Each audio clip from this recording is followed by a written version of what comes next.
culto da família, um momento todo especial, quando nós vamos clamar pela nossa casa, pedir em favor do nosso povo, né?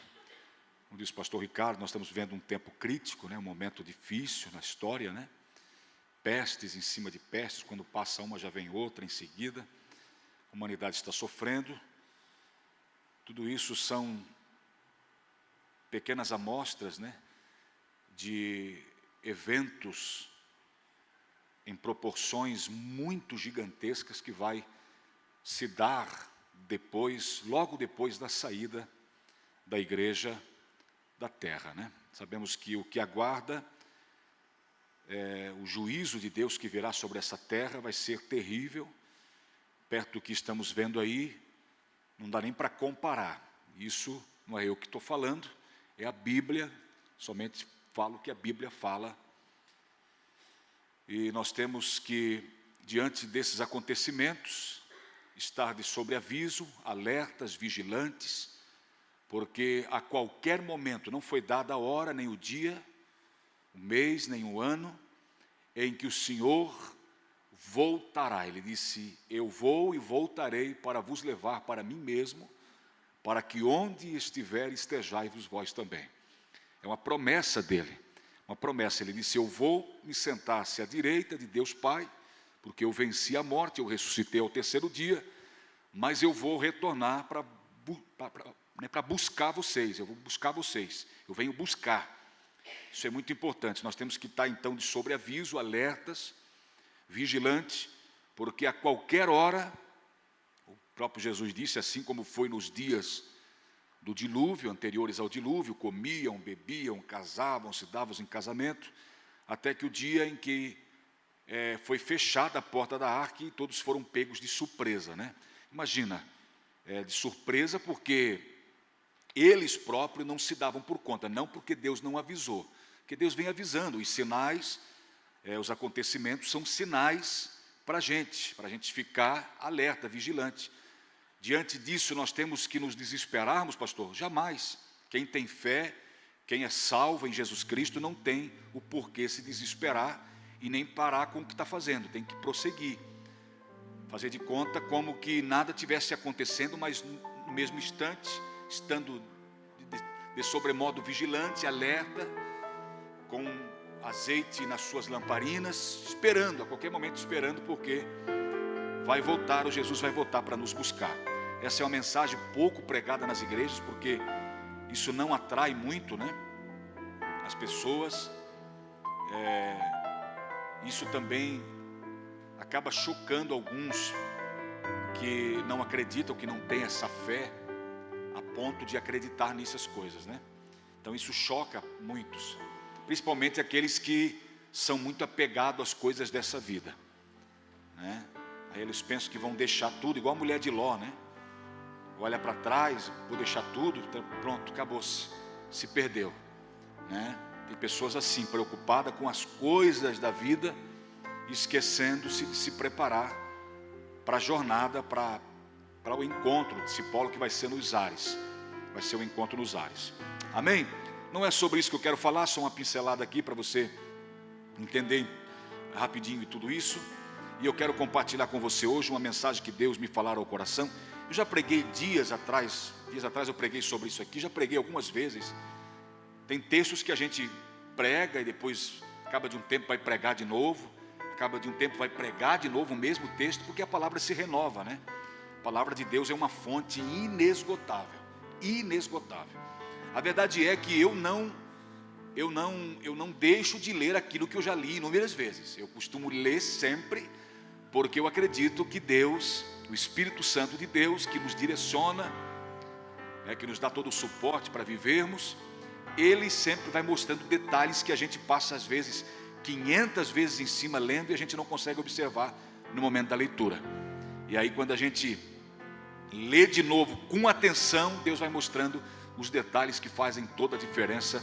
E aí dali parte uma revelação gloriosa que se conecta a outros textos da Bíblia, porque a Bíblia ela é como uma engrenagem, né? Uma coisa depende da outra. São 66 livros.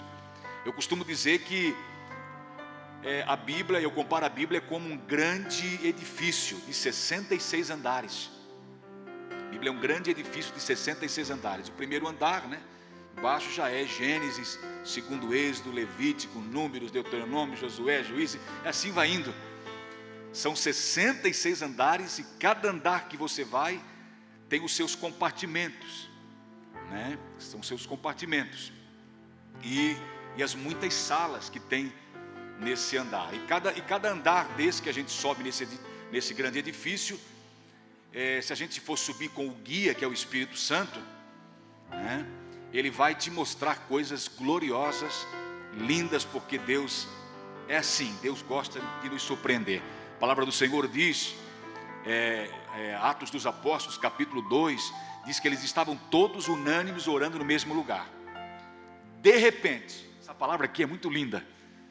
Essa palavra aqui é muito linda. De repente, é assim que Deus faz.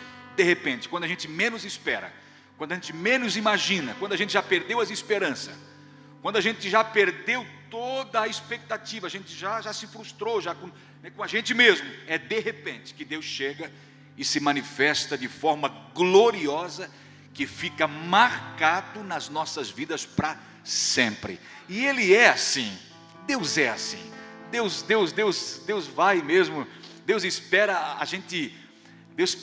a nossa corda esticar, né? Vai, Ele vai dando corda, vai deixando, quando a corda estica e você, para que lado eu vou agora? Aí Deus se apresenta, né? Quando você se esvazia de si mesmo, aí Ele diz, não, agora você está pronto então para o primeiro passo foi dado, para que eu se revele a você. Enquanto você tiver muito de você mesmo, você não pode receber o muito que é de Deus, o tudo que é de Deus. Então Deus espera a gente chegar nos limites mesmo. Ele age assim.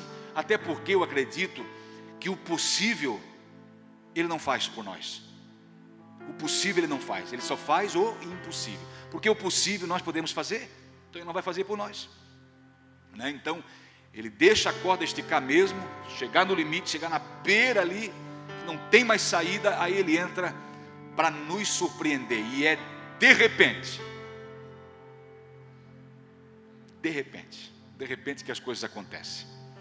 Amém? Eu sempre tenho aconselhado pessoas, irmão, tenha fé, espere, confie, não desanime. Está difícil? Não desanime, porque de repente Deus aparece para mudar toda a história. E aí então você realmente glorifica a Deus por tudo que Deus faz. Vamos lá comigo para a palavra de Deus? Vamos lá para Mateus, Evangelho de Jesus Cristo, segundo a narrativa de Mateus, no capítulo 8, Evangelho de Mateus, capítulo 8. Quem está feliz por estar na casa de Deus? Um dia bem chuvoso, né? Hoje, né? Desde quinta para cá, acho que foi desde sexta para cá, né? Muita chuva, né, queridos? Os irmãos que moram nas regiões mais remotas dessa cidade, distante, nas montanhas, né? Fica até difícil de vir. Mas você que veio, você vai sair daqui hoje de posse da sua bênção. Glória a Deus. Perder um culto, sempre falo que é perder muito, se perde muito quando se perde um culto, se perde muito. Não dá nem para contabilizar, porque num culto como esse, o milagre pode acontecer. Aquilo que você está esperando há 10 anos pode acontecer num culto como esse, né?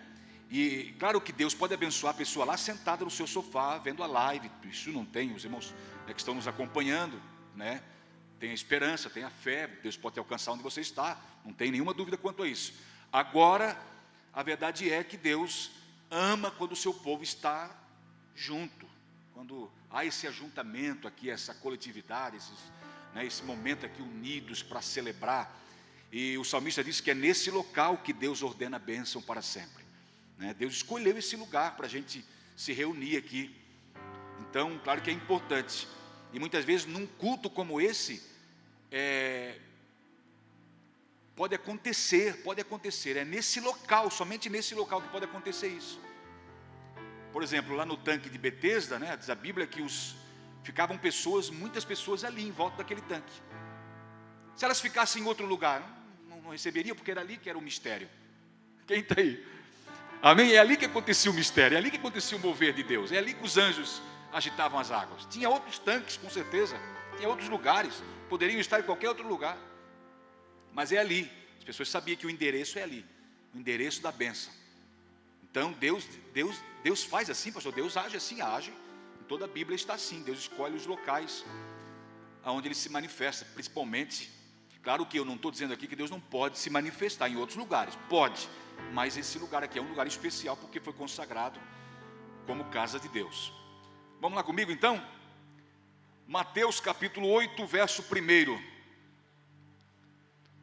Quando Jesus desceu do monte, grandes multidões o seguiram. Amém? Só até aí. Vou ler de novo.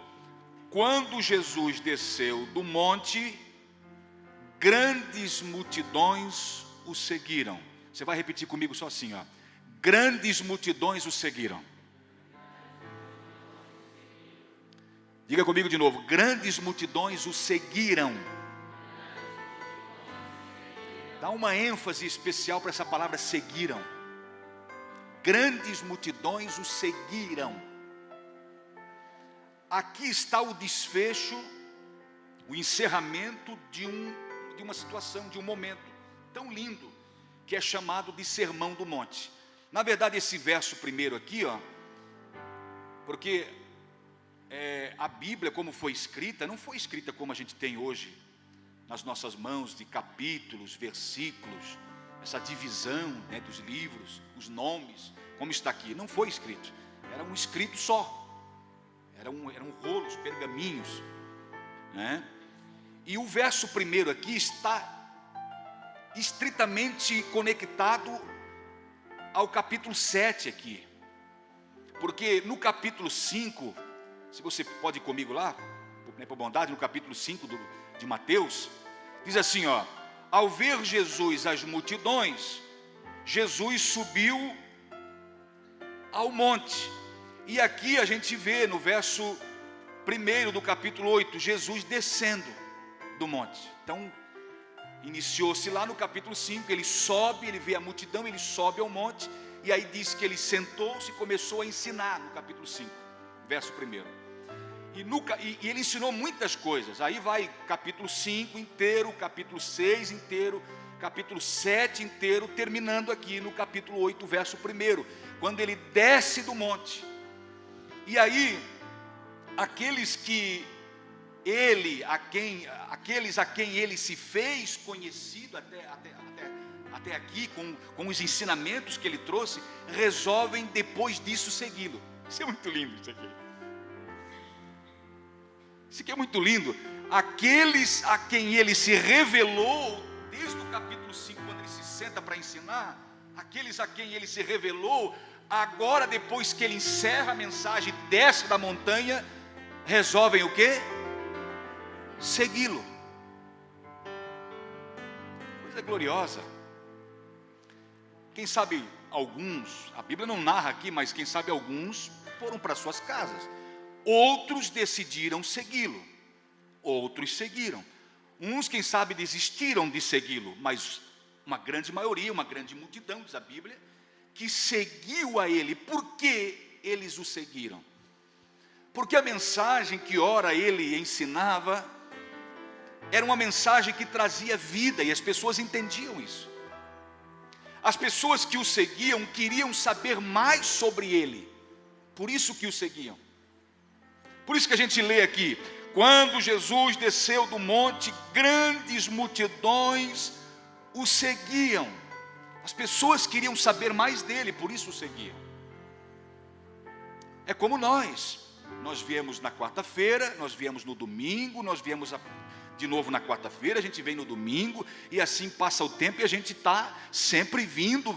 Por quê? Porque aquilo que ele se revelou a nós queremos, nós entendemos, e nós queremos mais dele, por isso nós o seguimos. Porque ele se revela às pessoas e espera que, a partir da revelação que as pessoas têm, de primeiro momento, Depois as pessoas passam a entendê-lo mediante a revelação, e depois passam a segui-lo. É isso que ele espera. Que não basta apenas professar ele como Senhor e Salvador, porque acreditar até os demônios creem que estremece, diz a Bíblia. O importante, tanto é quanto crer, é segui-lo depois. Segui-lo depois. É isso que ele espera de cada um de nós. E ele tem visto aqui esse povo. Você que está aqui, meu irmão, você que está em casa, não pôde vir hoje, muita chuva e tal, mas você segue a Jesus. Isso é importante. Isso é importante. E ao segui-lo, você vai tendo experiências, você vai aprendendo mais com ele. Essa é a razão pela qual nós seguimos, porque a gente quer mais dele. Quem está aí, dá um glória a Deus, quero ver. É isso ou não é? Você não está seguindo porque você quer mais dele, sim ou não? Por isso essa multidão o seguia. Pode ver que se encerrou por aqui. Sobe no monte, traz um sermão poderoso, fala de muitas coisas. As leis do reino foi estabelecida aqui. Ele encerra a mensagem. As pessoas poderiam nunca mais estar próximo a ele, mas alguns foram convencidos de tal maneira que decidiram, após essa grande revelação dele mesmo para as pessoas, de segui-lo. Eu vou seguir, eu vou ser um discípulo dele. Eu vou ser um discípulo. Isso aconteceu com todos nós. Aquele primeiro encontro, está lembrado? Está lembrado daquele primeiro encontro? O que causou em você? O impacto que teve no teu coração? Está lembrado daquele dia, aquela noite, aquele domingo, quem sabe, aquela segunda, aquela terça, aquela quarta, aquela quinta, aquela sexta, aquele dia, aquela passagem de ano, quem sabe? Cada um de nós aqui foi num momento diferente, mas todos nós tivemos aquele primeiro encontro, e aquele primeiro encontro já causou impacto. Por isso que eu então decidi segui-lo, para o conhecer mais. E nós vamos conhecer, e ele quer se revelar. Ele quer fazer coisas lindas em nossas vidas, amém? Queridos, você acha que você já esgotou? Tudo que tinha para aprender eu já aprendi, tudo que eu tinha para viver eu já vivi? Não, tire isso da sua cabeça. Você está vivendo só uma pequena parcela de um grande montante, de uma grandiosidade que você e eu não calculamos, não podemos calcular, não podemos mensurar, porque o que Deus tem para a gente é muito grande, é muito lindo. A verdade é que nós nunca vamos parar de aprender. Estamos sempre aprendendo. Por isso de o seguir, porque a gente quer estar sempre familiarizado, e cada vez mais familiarizado com ele, cada vez mais pertinho. João, o apóstolo João, deitava no seu peito. Olha a intimidade. Se reclinava, diz a Bíblia, no peito de Jesus, quando eles sentavam em locais para descansar das suas muitas jornadas pela Galiléia, pela Judéia, Samaria, em muitos lugares. Quando eles paravam para descansar debaixo de uma árvore, João se reclinava no peito de Jesus. Ou seja, mestre, eu te amo, quero estar próximo de ti, irmão. É o desejo do cristão que realmente teve a revelação do Cristo amado, glorificado, santo e poderoso. É o seguir para o conhecer mais. Quem está aí, diga amém. Agora olha só, nunca vai fechar o número exato. Pastor, eu já ouvi dizer que 144 mil, fechou o número, acabou-se, Deus não tem mais para ninguém. Fecha a porta e acabou-se. Não. É outra coisa. Não tem um número exato, não tem uma quantia X. Ele está esperando que as pessoas venham. Ele morreu de braços abertos, dizendo: vinde a mim, vinde a mim. Ele por muitas vezes dizia: vinde a mim, quem tem sede, vem a mim e beba. Ele, o tempo inteiro da sua jornada, ele convidou as pessoas para se aproximar dele. E desde lá para cá não conseguiu ainda um número X.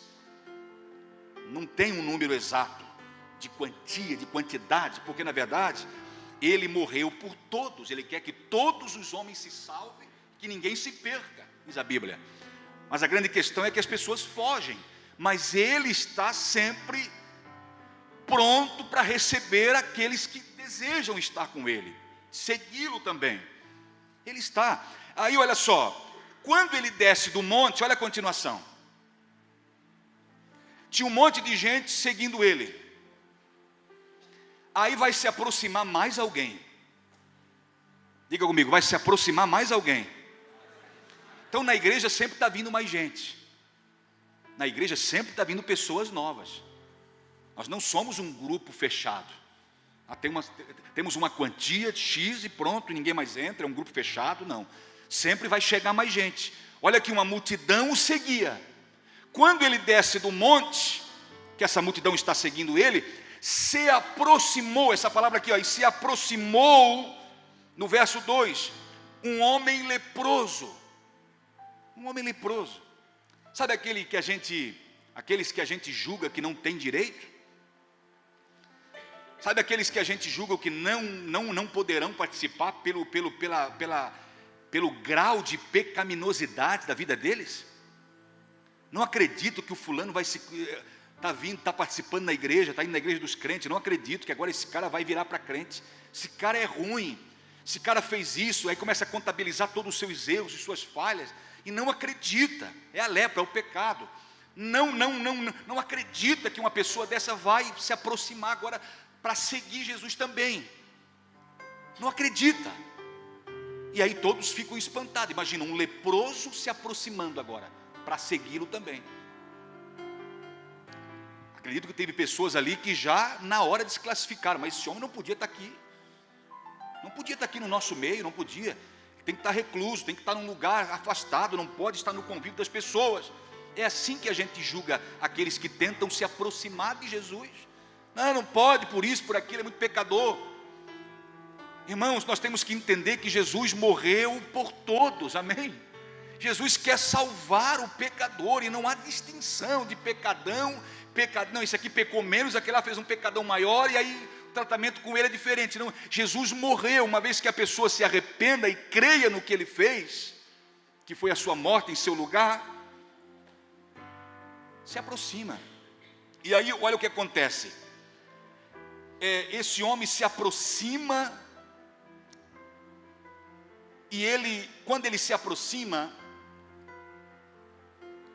depois de aproximar-se, aí parece que o mestre aceitou, então eu vou aceitar também, eu vou aceitar, ele se aproximou, e aí a gente acha que a gente já aprendeu tudo na vida, a gente já acha que a gente é mais santo do que o outro necessita mais do que nós já temos mais hora corrida, mais experiência, mais tempo com o mestre, e aí a gente põe um monte de barreira, irmão, mas não sabendo nós que esse que vai se aproximar para seguir o mestre junto com a gente também tem muito para aprender com ele. Diga para o seu irmão, diga assim: quando você chegou aqui eu aprendi muito com você. Diga para ele, pode dizer. Aí como eu vejo isso na Bíblia? Como eu vejo isso? Eu vejo que esse homem, irmão, ele chegou, e quando ele chegou, ele adorou. Então eu aprendo algumas coisas com os meus irmãos também. Aqueles que são mais espirituais, aqueles que buscam mais, têm um pouquinho mais de experiência, por mais que ele está se aproximando agora, mas o que ele está fazendo está agradando a Deus. Eu estou aprendendo com ele também, como aprendo com o mestre, como aprendi com o mestre até aqui, por isso estou seguindo, porque quero conhecer mais sobre ele. Eu também vou aprender com aqueles que estão se aproximando para fazer parte do time também, do grupo também. Eu aprendo, e nunca há limites no aprendizado, não há limites no aprendizado, é infinitamente mais, infinitamente o aprendizado, é infinito. Então eu aprendo com as pessoas também. Há alguém de repente no grupo aqui que ia falar assim, mas ele veio por causa da situação dele, ele veio porque os problemas dele é que fez ele procurar Jesus. Mas felizes são esses que entendem logo isso, que os problemas nos faz que a gente se aproxime de Deus.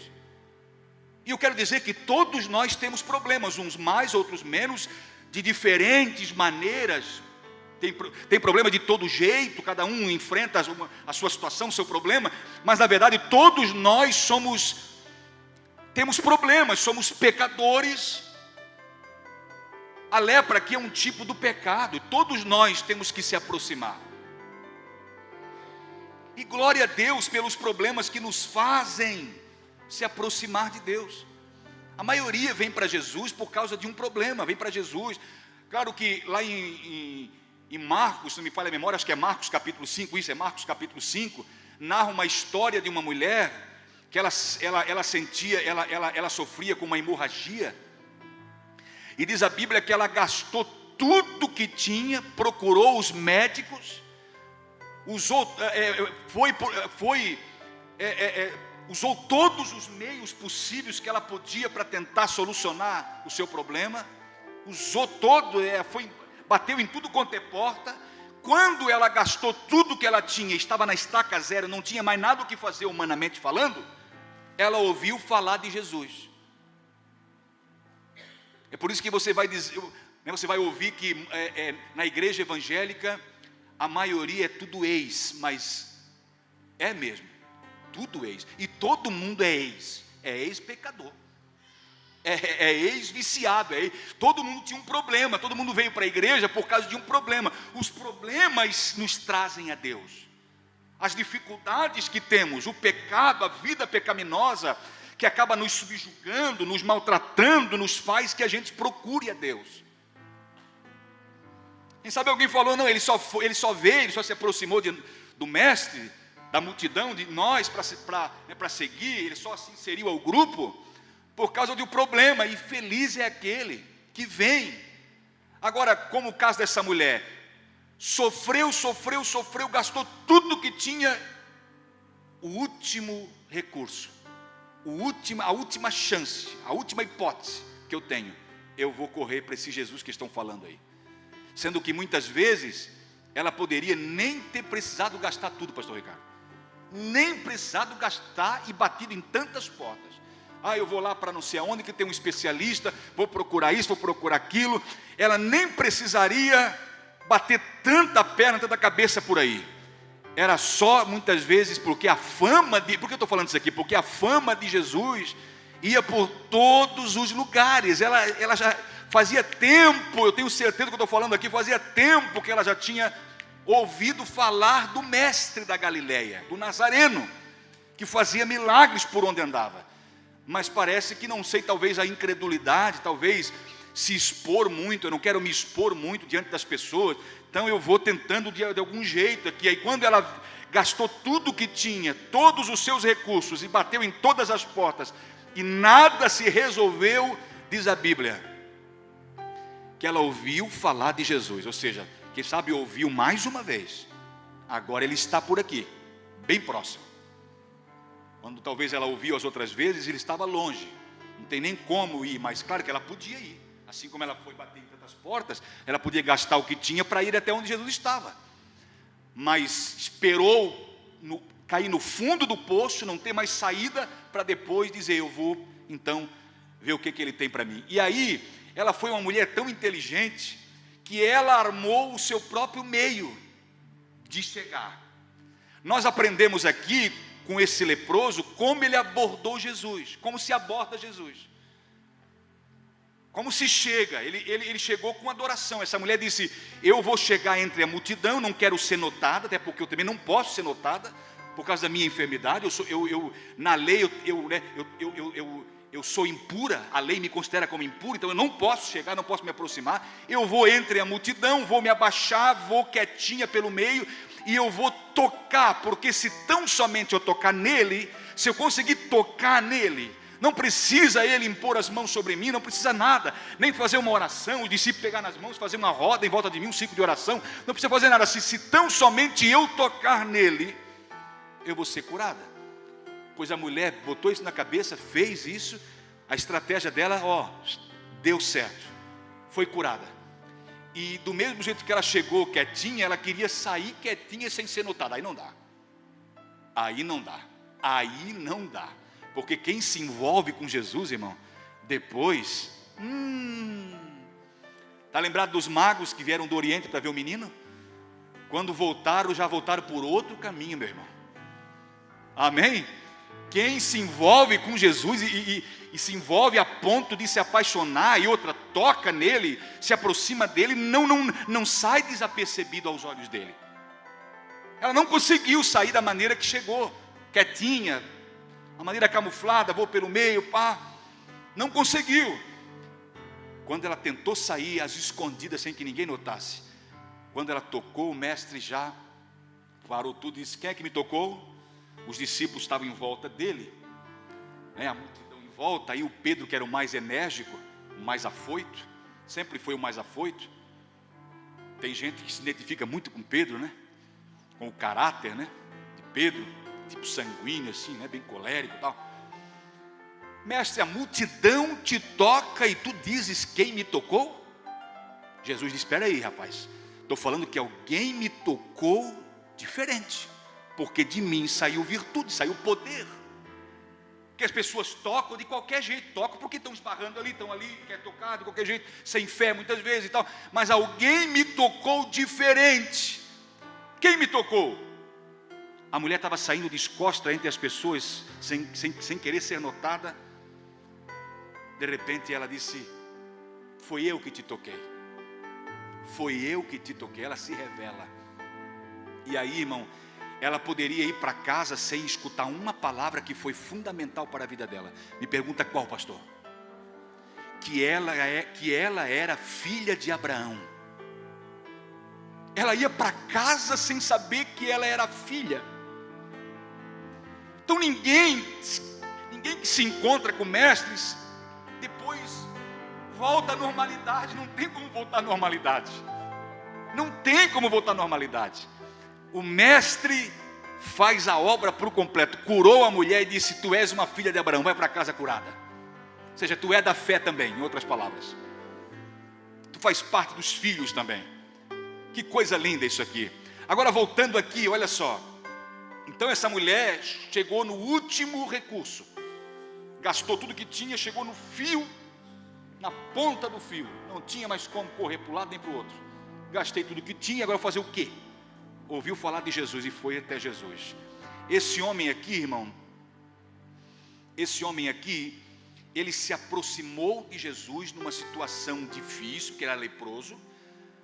Mas talvez ele olhando para ele mesmo, ele disse assim: eu não vou esperar adiantar esse meu processo aqui. Isso aqui pode se agravar mais. Isso aqui está chegando já, fazendo feridas terríveis na minha carne. Eu não vou mais continuar nessa situação. A multidão está seguindo ele, por onde ele passa ele resolve problemas. Eu preciso resolver isso na minha vida. Se eu ficar dessa maneira, só vai se agravar o meu problema. Será que eu preciso, se ele soubesse do caso da mulher, né, do fluxo de sangue, ele falaria assim, ó: será que eu preciso chegar na estaca zero para depois correr para Jesus? Será que eu preciso chegar lá no último, no fim do poço, para depois levantar a cabeça e dizer: me socorre, Deus? Não, eu vou, antes que a situação se entorne mais, fique mais agravada, eu vou procurar o mestre antes e já vou resolver isso aqui. E aí, quem sabe, alguns diziam: ele veio, ele se aproximou por causa do problema que ele tinha, porque senão ele não se aproximaria. Mas o que tem? Todos nós se aproximamos por causa do problema que a gente tinha. Me pergunta qual, pastor? O pecado. E não tem como resolver de outra maneira. Não tem como resolver de outra maneira. Não tem. O único que resolve o problema do pecado em nossas vidas, porque o profeta Isaías vai dizer no capítulo 59 que os vossos pecados fazem separação entre vós e o vosso Deus. E o único que pode resolver isso aí, que pode fazer a ponte,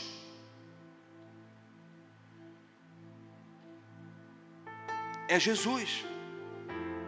Há uma seita muito grande, uma religião muito grande, que diz que o líder maior deles lá é o pontífice, que no latim é aquele que faz a ponte. Não, errado, é um equívoco.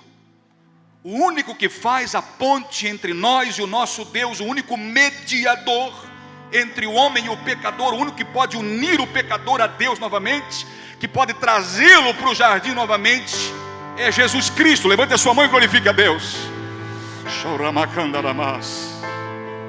Oh, aleluia, aleluia, aleluia, aleluia.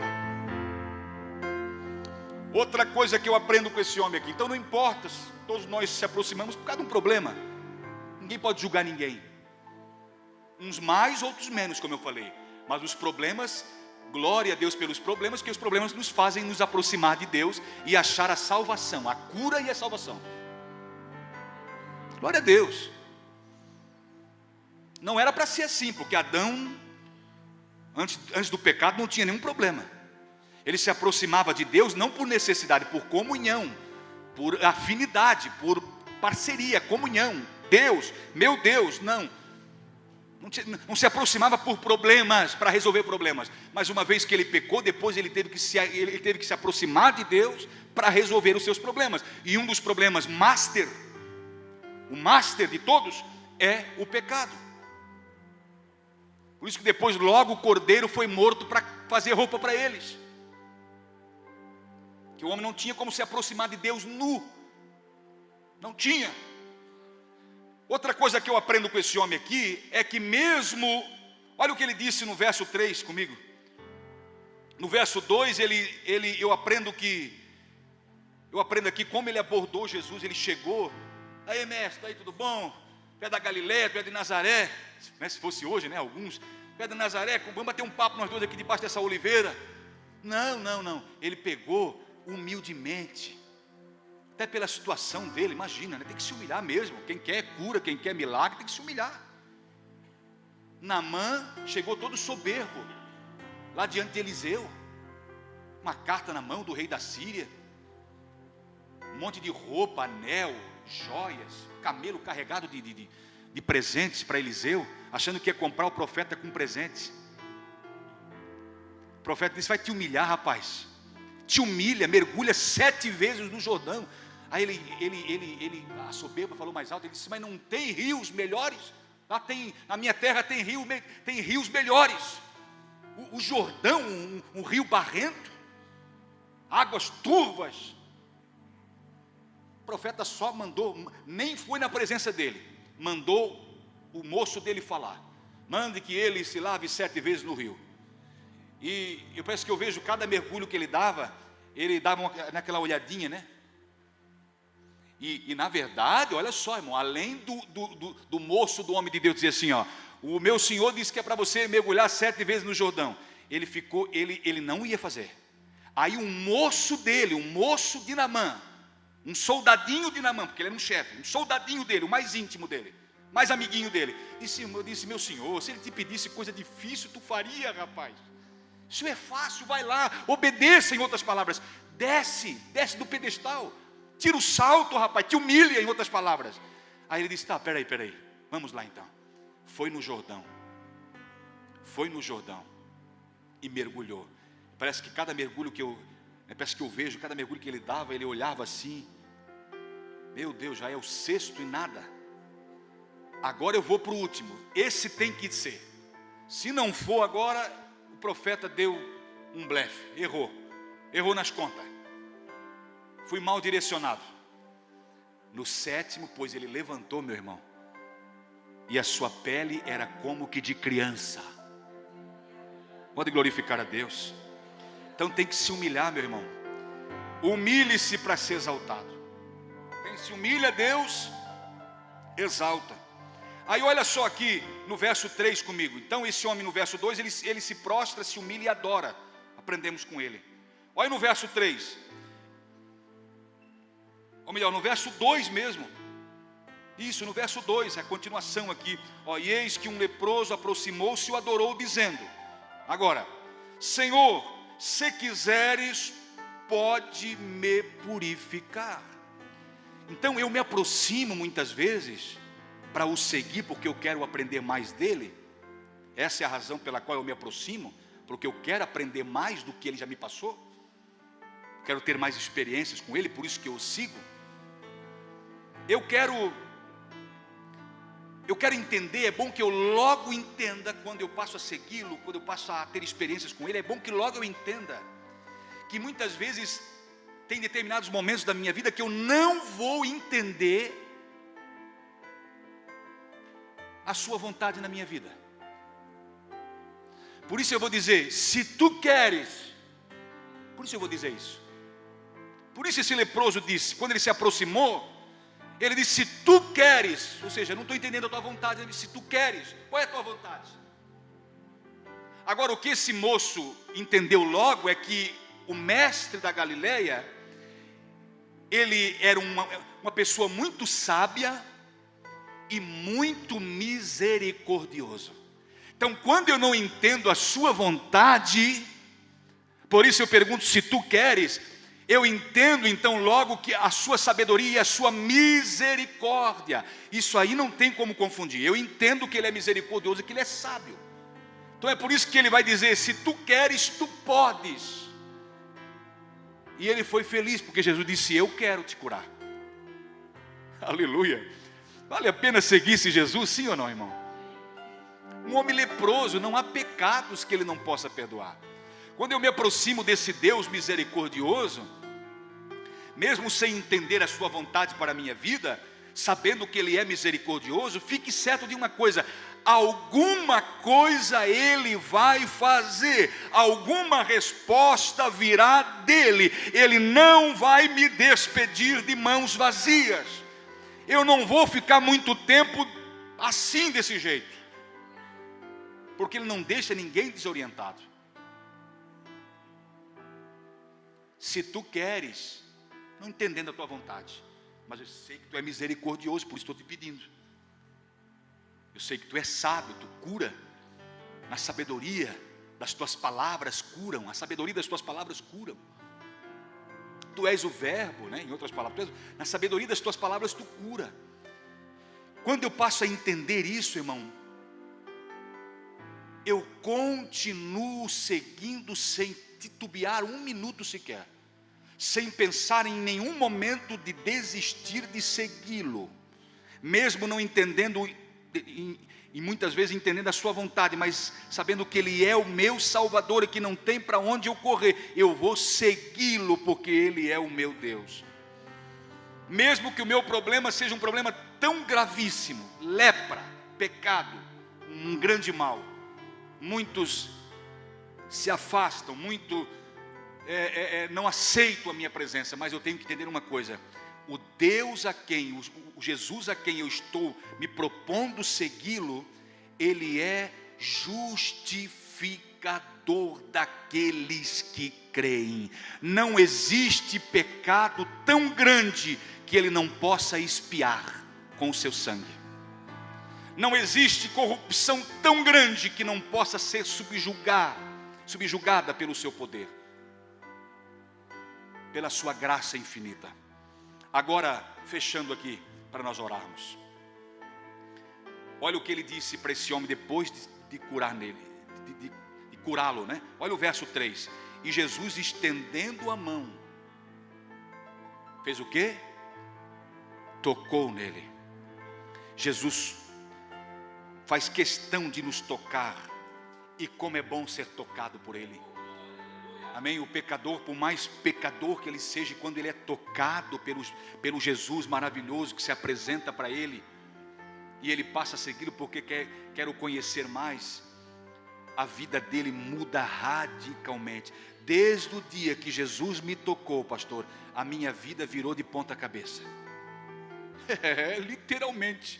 Ele veio para transtornar. O quê? Ele veio para transtornar, veio para pôr inimizade entre os próprios parentes. Ele disse: eu não vim trazer paz, mas eu vim trazer espada. Ele disse, ou seja, eu vim para transtornar mesmo. Se você acredita, só que é o seguinte: no final de tudo você vai ver que valeu a pena você deixar pai, você deixar mãe, você deixar terra, tudo por amor a mim. Você vai ver que no final das contas, os teus inimigos, que são os teus próprios familiares, que se levantam contra a tua fé, contra a tua decisão por Cristo, eles vão ver no final quem é vencedor. E aí eles vão ter que dizer: realmente, eu me perdi nas contas, eu dei-lhe com a cara na parede, me frustrei, ele é vencedor. Me bato agora a continência, me ajoelho diante dessa verdade e digo: realmente, se eu perdi, Ele é vencedor, porque com Deus ninguém perde. O momento do toque é muito importante. Agora olha o verso 4 comigo, para a gente fechar com chave de ouro aqui. Então Jesus lhe disse: olhe, não conte isso a ninguém, mas vá apresente-se ao sacerdote e faça a oferta que Moisés ordenou para servir de testemunho ao povo. Então, depois de limpo, depois que ele te tocar e você estar limpo, e você se decidir em seguir, em querer mais, em querer saber mais sobre ele, se apresente aos pastores da igreja, aos líderes. Se apresente aos líderes.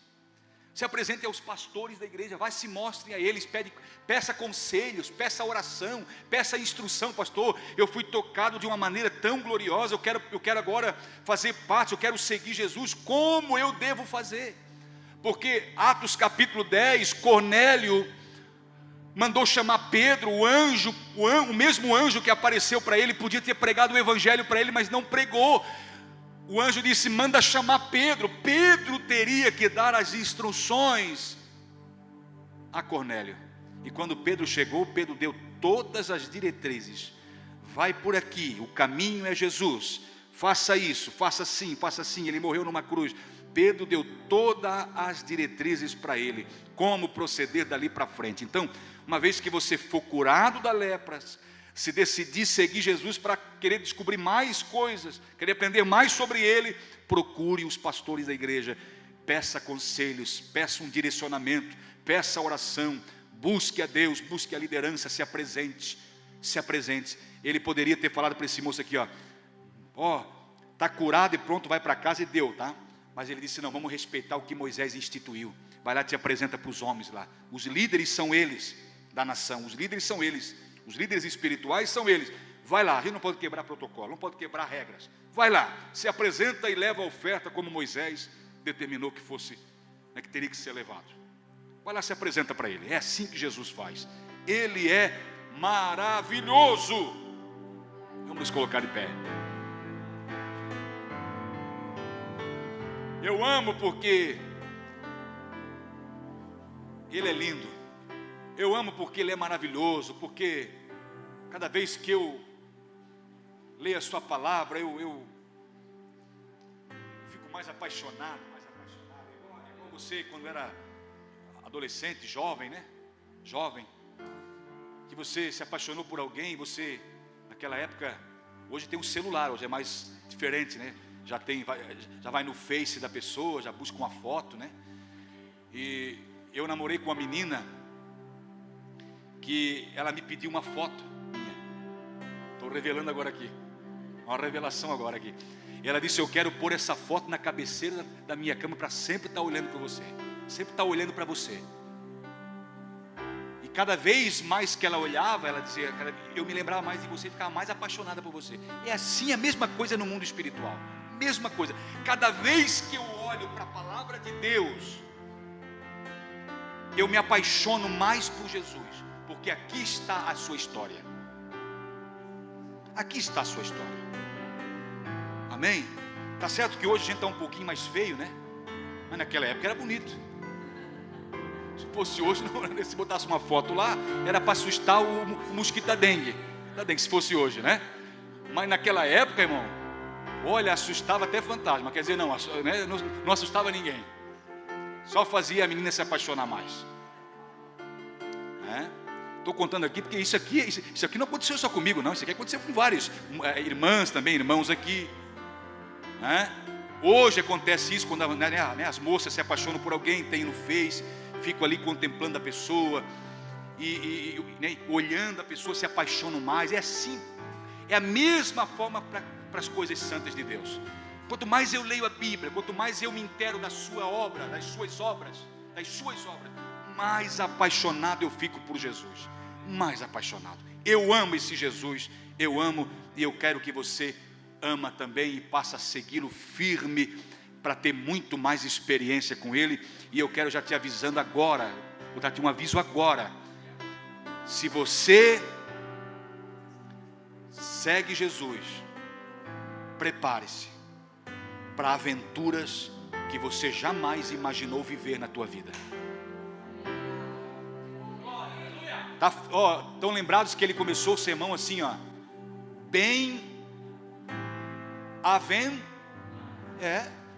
boas aventuras com ele.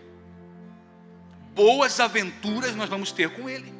Se você caminhar com Ele, você vai viver ou seja, viver aventuras com Ele. Você vai ser muito feliz, em outras palavras, porque a palavra bem-aventurado quer dizer feliz, muito feliz.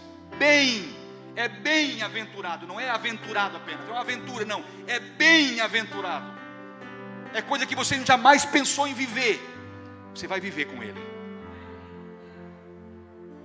Continua seguindo Ele. Diga para o seu irmão, diga assim: continua seguindo que as experiências vão vir. Se você desistir, irmão, aí eu não sei, eu não posso falar mais nada. Se você desistir de seguir o mestre, não posso falar mais nada. Aí procure por você mesmo na Bíblia o que vai acontecer com aquele que desiste. Coloque a mão no coração. Deus, quando a gente se propõe a algo, Senhor,